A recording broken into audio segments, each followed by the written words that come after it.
s tem, to je pa zdaj, kako je distribucijski model v kartah, a ne narejen. Se pravi, zdaj recimo tam One Piece ima briljantno to narejeno, ne?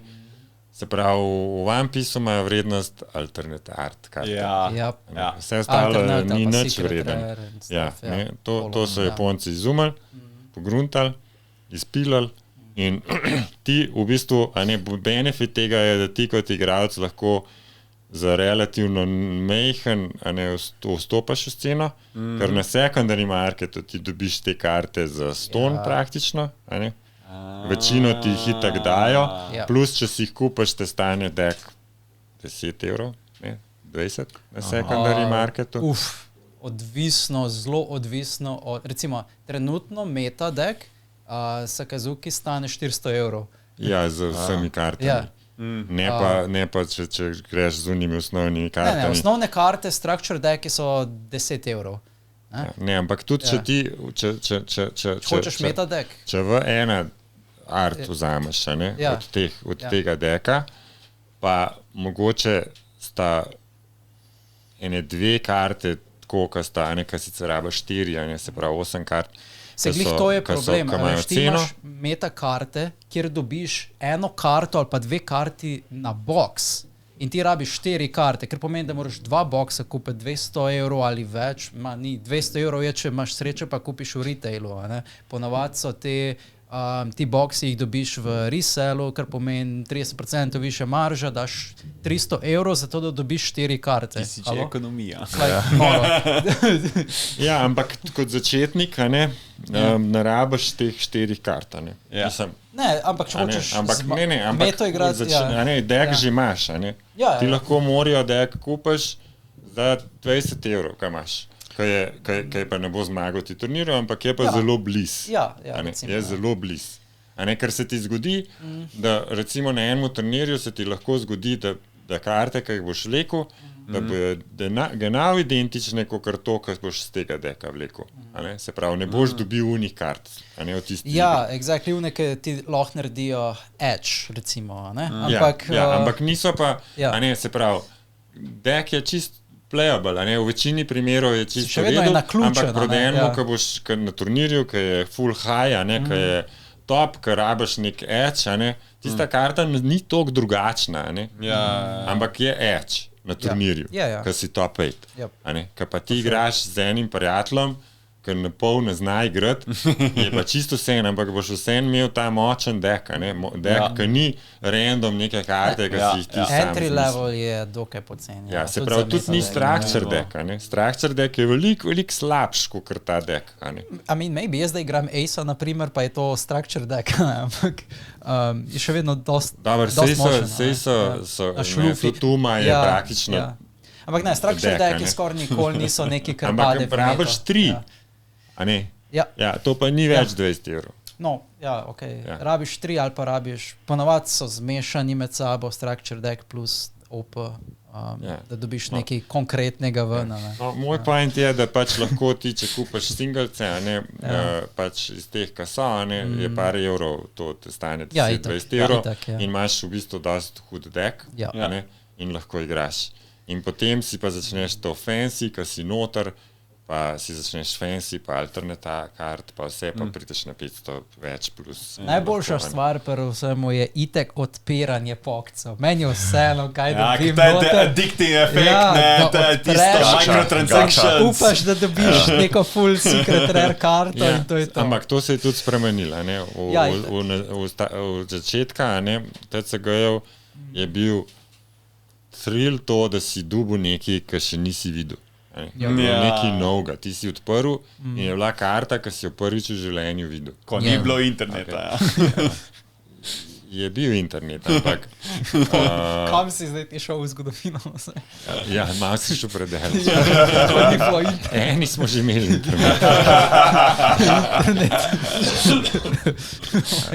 Je šel 60 let nazaj. In pa nisi vakar, viš. In tudi, ampak ni bila...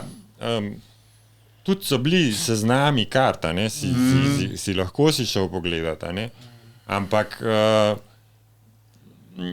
pač ni bilo toliko pomembno, da bi si zdaj na pamet naučil.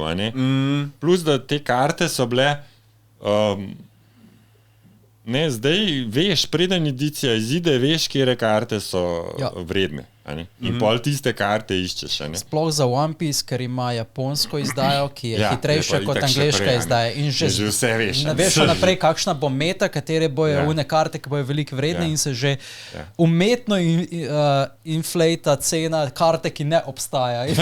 Jaz sem recimo točno tako, zdaj recimo, ko sem delal OP6 deke, si že gledal za slate, ko bo OP7 pa OP8.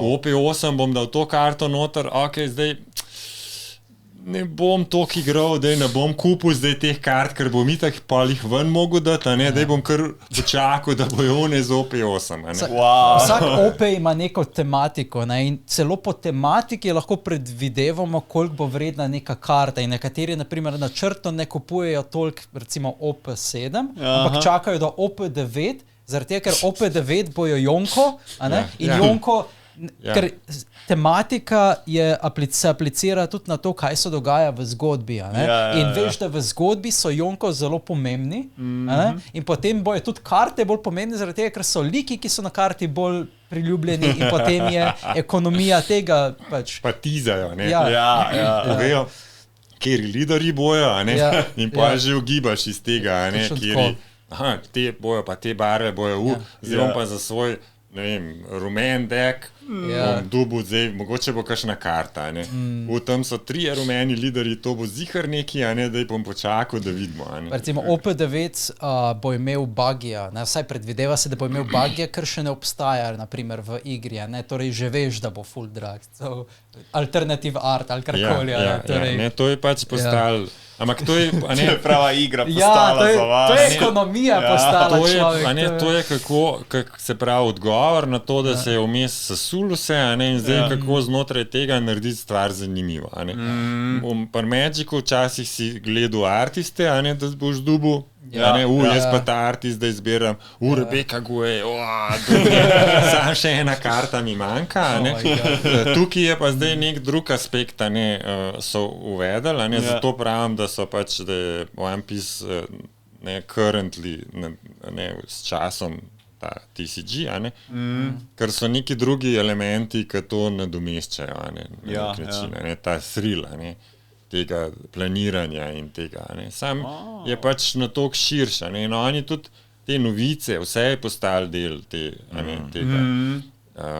Ti ne moreš kar tako, se pravi, oni, recimo Bandai, to vse je tajman, kdaj bo neka novica, kdaj bo reveal, kaj bo reveal, kako bo reveal, vse je del tega načrta, če hočeš. Na svoji spletni strani imajo prav kronološko, kako kaj izhaja in vidiš že v prihodnost. Je del, kako povejo, kdaj povejo, imajo YouTube kanal, kjer tako recimo povejo, tizajo ali pa povejo, kaj bo katera karta delala, pač prav tako cel. Rumarje, Yes, exactly.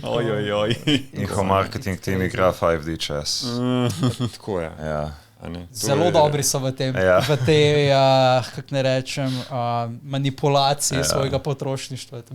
Ampak to je pa ta thrill, zanimivost tega.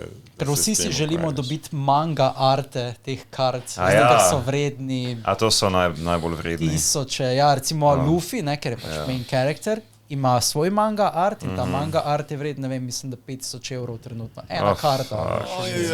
To je pač še ta gambling element. Veš, to pa ko psihologijo človeka še tako dobro poznamo, da kak vodi celje. In to je, kar rešuje na nek način, zakaj je pa recimo zdaj One Piece kljub vsemu, ko sem povedal, še zmeri za tako trgovino, ki je črna luknja zanimiva, kar nimamo. Se ne ukvarjamo s singlecami, ker ne pustimo tehtata kart. Preomenjen. Je pa to, Zaradi tega nisem toliko zahval.